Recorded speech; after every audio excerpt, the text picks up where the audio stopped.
The plate was still spinning on the floor when I said it. I had not raised my voice. I had not moved from my seat. I had not touched anything on the table in front of me or looked at anyone in that room except Renata, who was standing at the head of the folding table arrangement we had spent 2 hours setting up that morning, her hand still slightly raised at the wrist, as if she hadn't fully decided whether she was finished. Around us, 14 people sat without moving. Derek's aunts, his cousins, his brother Todd, 2 of Todd's kids who were still holding their forks, Gerald at the far end who had gone the color of old paper. My son Marcus was on the floor beside his overturned chair, not because the blow had knocked him down exactly, but because he had lurched sideways trying to get clear of it and the chair leg had snagged on the carpet runner and taken him with it. He was 8 years old. He was wearing the green cable knit sweater I had bought him the week before because I had wanted him to look like he belonged. Nobody spoke. Nobody moved toward him. The room held its breath the way rooms do when something has happened that everyone understood was coming and no one did anything to prevent. I looked at Renata. And I said 6 words. She dropped her plate. I remember watching it go. The edge catching the tablecloth, the slow tip, the ceramic ringing against the metal edge of the folding table, and then the flat sound of it landing on the carpet below.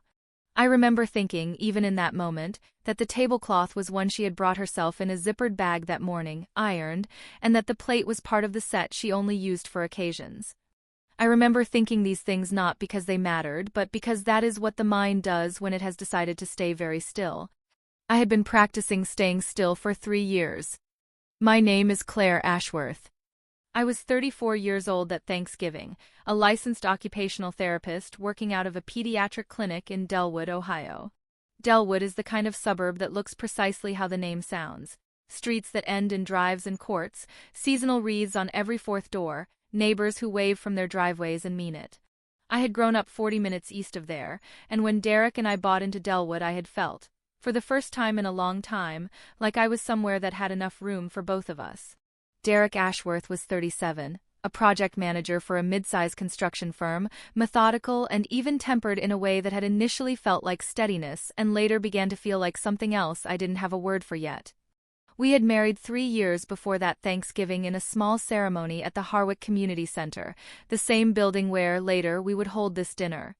I had worn a dress I'd bought off a sample rack and altered myself, and Derek had cried during the vows, and Marcus had stood beside me in a clip-on tie and held the rings in a small velvet pouch. Marcus was not Derek's biological son. He was mine. Mine from a relationship that had ended before Marcus turned 2, a relationship I had grieved and moved through and stopped explaining to people who hadn't asked the right questions about it. I had completed Marcus's formal adoption as a single mother when he was 4.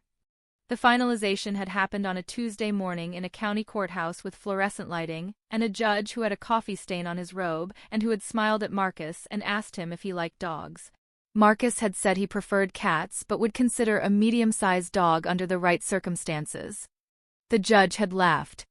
I had held the finalization order with both hands. When Derek and I got together, Marcus was 5.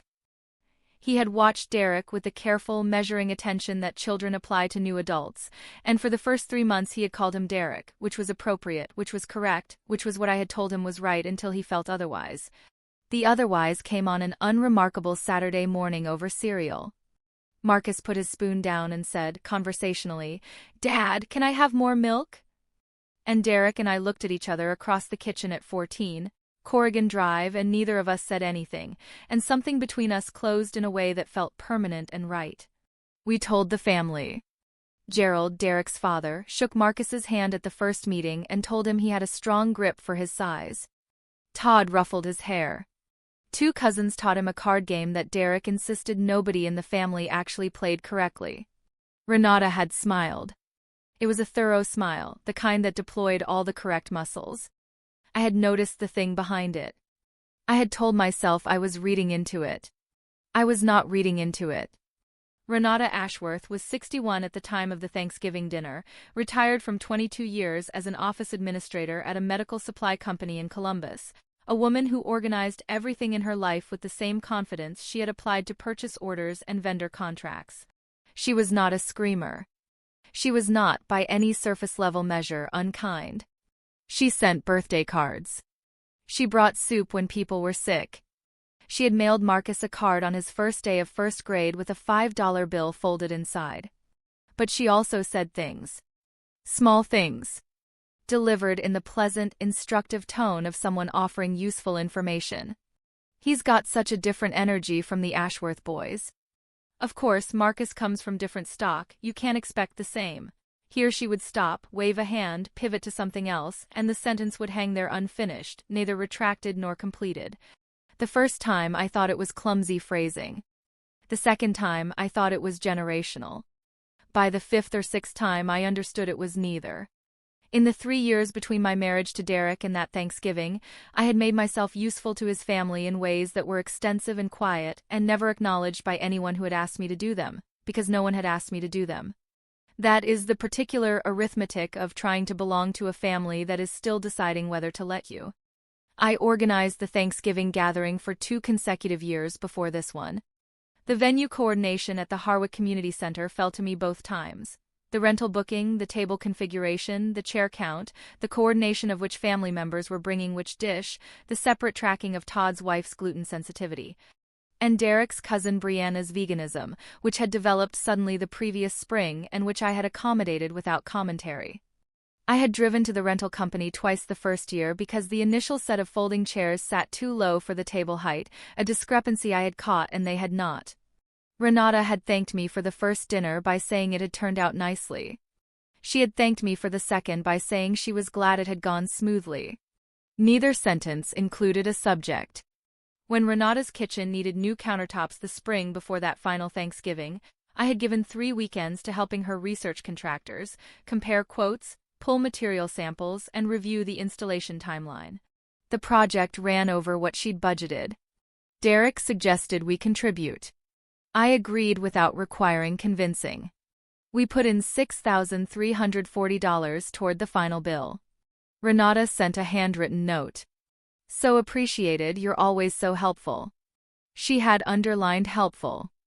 I didn't know then what to do with that underlining, but I have thought about it since. I had drafted the appeal letter for Todd when his landlord attempted an illegal rent increase the previous winter. I had driven Renata to a medical follow-up when her car was in the shop and Gerald couldn't get away from a commitment. I had attended everything, every birthday, every graduation cookout, every occasion that required a gift and a dish and a presence, and I had always shown up prepared because I understood that belonging was something you were expected to earn continuously, and I had been willing to pay that rate. Marcus had come to every one of these events beside me. He had been well-behaved in the particular way that children are when they have absorbed the understanding that other people's spaces require care. He helped clear plates. He waited his turn. He was curious and occasionally loud in the way 8-year-olds are loud, and when that happened I would catch it and redirect it, and then I would look up and find Renata watching me with that long, even look that assigned the noise to something larger than a child's natural volume. At Todd's daughter's 7th birthday, Marcus spent 40 minutes running the craft table because the adult assigned to it had drifted into conversation and the smaller children were getting frustrated. Todd had noticed and thanked him. Renata had been somewhere else in the house. She consistently was when Marcus did something worth noticing. She was consistently present when he did something that could be interpreted as a deficiency. In October, a month before the dinner, Derek and I had discussed adding Marcus's name to the deed of 14 Corrigan Drive. It was a practical conversation. The house was in Derek's name from before our marriage, and with the adoption finalized it seemed right to formalize Marcus's stake in the household his mother had put years into. Derek agreed in principle. We said we'd talk to a lawyer after the holidays. I don't know if Renata found out. I only know that in the month before Thanksgiving, something shifted in how she spoke about Marcus in his presence. She stopped speaking to him directly. She began referencing him in the third person even when he was standing 3 feet away. Does he need something to do? Is he coming to the dinner? What does he eat these days? Small exclusions, each one deniable, all of them accumulating in the same direction. The Harwick Community Center smelled the way it always did. Institutional carpet, the ghost of cleaning solution, the particular warmth of a room full of people generating heat against a November afternoon. By 3 o'clock, the tables were full. 14 people. 3 folding tables pushed into a rough rectangle, covered with Renata's good tablecloths, the ones she kept in a dedicated zippered bag between uses. Gerald at one end, Renata at the other. Derek to my left. Marcus to my right in the green sweater, with his water glass that he was being careful about because he had spilled at a family dinner the previous year and had not been allowed to forget it. The first hour moved the way these things move when people are trying. Todd told a story about a disastrous work trip to Cincinnati. Two of the cousins had a quiet disagreement about something football-related. One of the young kids knocked over a glass of sparkling cider, and there was a brief scramble with napkins, and everyone laughed and moved on, the way you do when the child is sufficiently young and the mess is sufficiently manageable. Marcus asked if he could have more sweet potatoes. Renata said, "Those are for after seconds." I looked up. Marcus had already nodded and put his fork down. "He's had his first plate," I said. "I know the order things go," Renata said pleasantly, and returned to the conversation she'd been having with Gerald's sister across the table. Derek said nothing. I turned to Marcus and asked him about the celery and food coloring experiment his class had done that week, and he explained the entire procedure with the focused precision of a child who has recently discovered that science works, and I listened, and the moment folded into the general noise of the room. What came next did not fold into anything. It was 3:47 p.m. The main plates had been cleared. The sweet potato dish had made its way back to the center of the table. Marcus reached across toward the bread basket, which sat closer to Renata's end. He was leaning rather than asking. The conversation was heavy and he didn't want to interrupt. It was a reach of maybe 18 inches. Renata's hand came down on his wrist. "We don't reach across the table," she said. "Sorry," Marcus said and withdrew his arm. "You say sorry like it costs you something," Renata replied in the same informative tone. "You do this every single time. You reach, you interrupt, you demand, and then you say sorry and expect that to be the end of it." Something cold moved across the back of my neck. Not anger, not shock, just a kind of crystalline attention that narrowed to a single point. "He said sorry," I said quietly. "He does this every time he's here," Renata said, her voice rising slightly, but still controlled, still pedagogical. She was looking at the tablecloth, not at Marcus or at me, the way you look at evidence. "I have been patient. This family has been patient. But there is a way we do things, and he has never." "He's 8 years old," Derek said. There was something thin in how he said it. "He is old enough to have learned how guests behave," Renata said. "He's not a guest," I said. "He's family." "He's your child," Renata said. "That is not the same thing." The table went entirely quiet. Even the younger kids seemed to feel the change in air pressure. Marcus pushed his chair back slightly from the table. He was looking at the empty bread basket. Renata stood. I thought she was going toward the kitchen. Marcus shifted his chair to give her room to pass. I will never know whether she had already decided or whether the movement triggered something, whether there was a choice in it at all. Her hand came across and caught the side of his face. It was not a full swing. It landed with enough weight to turn his head and send his center of gravity sideways, and because the chair had shifted and the carpet runner was uneven, he went with the chair and hit the floor. Nobody spoke. Renata stood above him, hands still slightly lifted. "He is not real family," she said. Her voice was completely level. "He does not belong at this table. Get out." Marcus sat on the floor. He was not crying. He was doing the thing he did when he was trying to determine whether something was as bad as it seemed. Very still, very internal, running some quiet calculation. "Renata." That was Pauline, Derek's aunt, from the far corner of the table. "What did you just?" "I said what I said," Renata replied. She looked around the table, steady and certain, as if she were delivering a conclusion everyone had been waiting for. "He is not an Ashworth. He is not anything. He is a child someone else started and that Claire brought into this family without asking anyone whether we were ready, and I am done pretending otherwise. I have done it for 3 years. We have all done it for 3 years." She looked at me. Her expression was even, almost kind. "You have always been ungrateful for what this family has extended to you. Both of you." The silence after that was total. My hands were flat on the tablecloth. Something went absolutely still in my chest. Not rage, not grief, something colder and more precise than either, like a temperature drop. I stood up. I walked to where Marcus had pulled himself upright beside the overturned chair. I set the chair aside. I did not look at the table. I took Marcus by the hand and we walked to the coatrack by the center's side entrance. I got his coat, the one with the broken zipper I kept meaning to fix, and I put it on him, one sleeve, then the other, and I did up the snaps instead of the zipper because of the broken zipper, 3 snaps, methodically. I retrieved my coat from the hook above his. I took my bag from the adjacent hook and slung it over my shoulder. I took my phone out of the bag's front pocket and sent Derek one text, "Come outside when you're ready." I put the phone back. I turned around. I walked back to the table. The room had not moved. 14 people in the configuration I had arranged, at the tables I had booked, with the chair count I had confirmed twice, in the building where Derek and I had gotten married. Renata was still standing at her end of the table. The fallen plate was on the floor beside her chair. She had not picked it up. I reached into my bag and opened the billfold compartment of my wallet. Behind my license, behind my clinic ID, was the card I had carried for 4 years. Not a card exactly, but a laminated rectangle the size of a card, cut from the county-sealed finalization document at a copy shop the week after the court date, because I had wanted something I could keep close. I reached in and I took it out. I opened it. It folded at the center crease, worn white from 4 years of handling, and I held the screen of my phone up beneath it so the text was clearly visible, the printed names and the court seal and the judge's signature at the bottom. And then I set it on the table in front of Renata and I laid it flat. I looked at her. "He has been mine since birth." Renata's eyes dropped to the document. Something moved across her face, not softening, something more like recalibration. "The paperwork says he was adopted," she said. "The paperwork says he is my son," I said.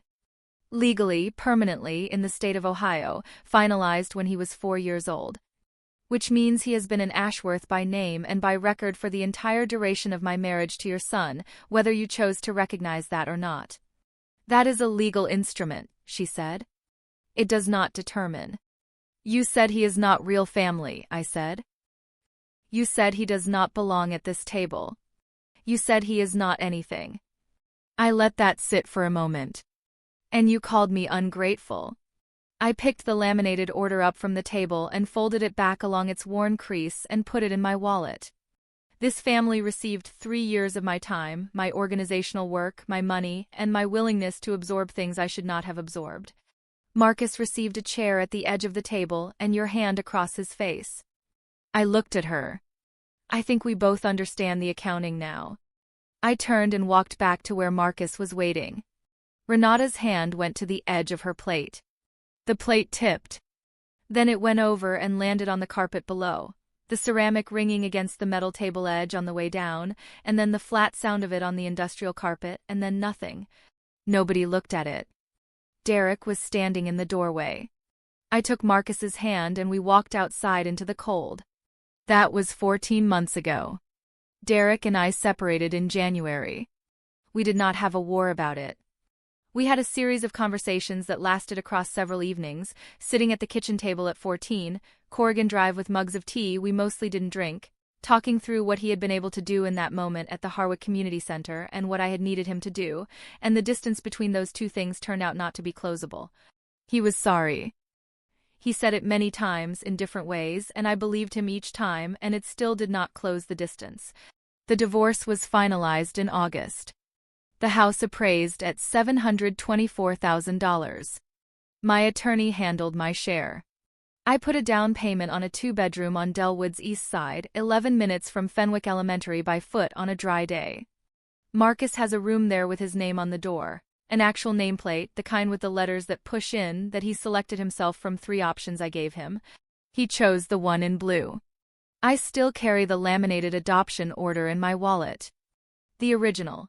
The one with the county seal and the judge's signature and the coffee ring on the corner from the courthouse waiting room, I had framed and hung in the hallway between our 2 bedrooms.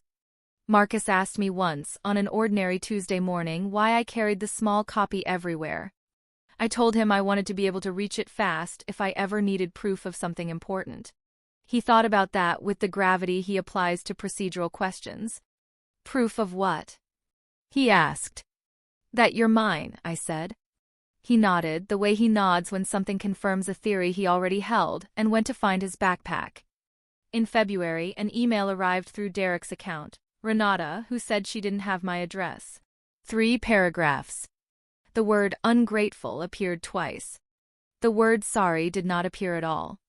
There was language about family and about wounds and about how difficult things had been for everyone, by which she meant herself. I read it once, closed the window, and did not reply. There is a kind of relationship that functions entirely on one person's sustained willingness to absorb. The moment you stop absorbing, the structure reveals what it always was. Not a connection, but a system that needed a particular person to keep it running. I had been that person. When I stopped, there was no relationship left to damage. Some mornings now, Marcus and I walk to Fenwick together. He carries his backpack. I carry my bag, with the wallet in the front pocket, with the laminated order folded at its center crease. At the end of our block there is a loose brick in the sidewalk that Marcus has appointed himself the steward of. He doesn't step over it, he steps on it, deliberately, every single time, as if checking that it's still there, as if confirming that the world has kept its arrangements. I don't know when this started. I don't ask. I wait at the edge of the block while he does it, and then his hand finds mine on the other side and we keep walking. If this story reached something in you, pass it on to someone who needs to hear it.